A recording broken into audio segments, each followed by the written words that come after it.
lors de la fin des combats de cette Première Guerre mondiale, nous ne pouvons pas oublier tous ceux, toutes celles qui ont donné leur vie. Nous ne pouvons pas oublier non plus toutes les victimes de toutes les guerres, de tous les conflits. Notre temps de prière est un temps de prière pour la paix entre nous, la paix au plus profond de notre cœur, la paix dans notre monde. Et les actualités ne cessent de nous montrer combien cette paix est bafouée et parfois simplement dans beaucoup d'autres endroits menacée. Nous sommes évidemment en communion avec tout ce qui se passe en Ukraine et autour d'Israël et de la bande de Gaza. Alors oui, que ce temps de prière soit vraiment source de tendresse et de fraternité dans nos vies. Prions le Seigneur.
En ce jour anniversaire de l'armistice de 1918, souvenons-nous de toutes les victimes de cette effroyable guerre.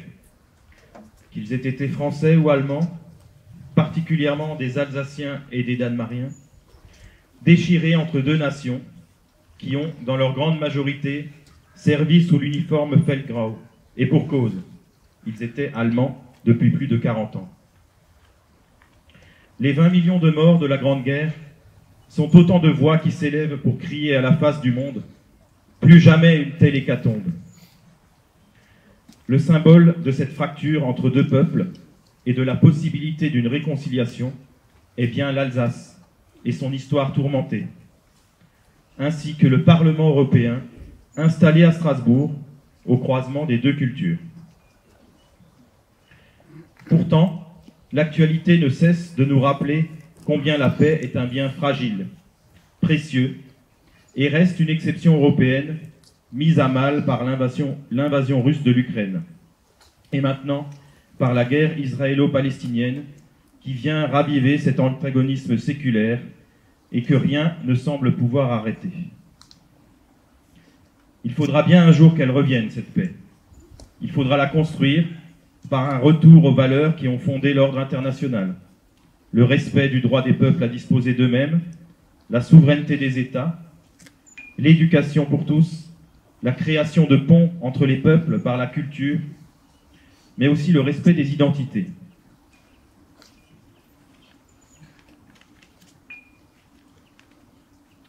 Les valeurs démocratiques européennes, et plus particulièrement françaises, notre culture et notre identité française ne sont pas désuètes. Elles sont plus que jamais essentielles, comme ciment de la nation.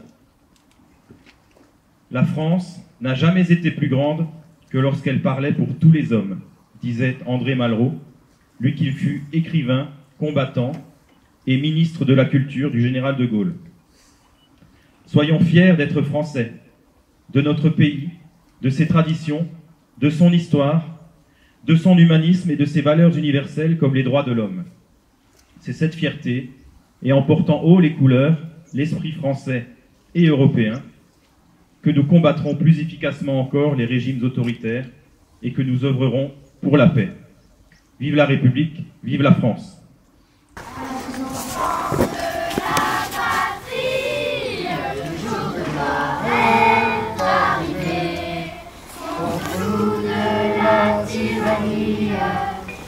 grenards sanglants élevés, les grenards sanglants élevés, entendez-vous dans les campagnes mugir ces féroces soldats qui viennent jusque dans nos bras, égorger vos fils et vos compagnes.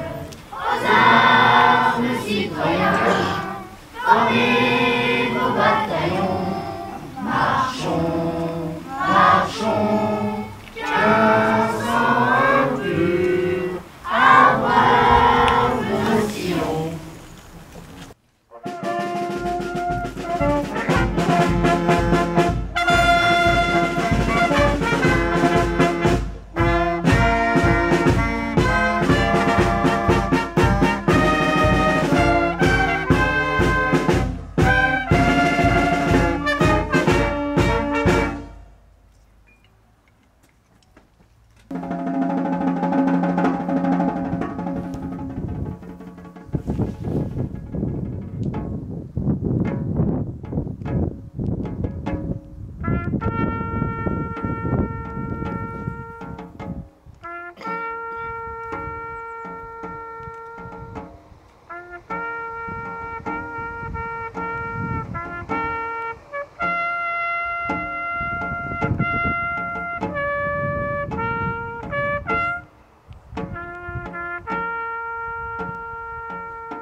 Bye.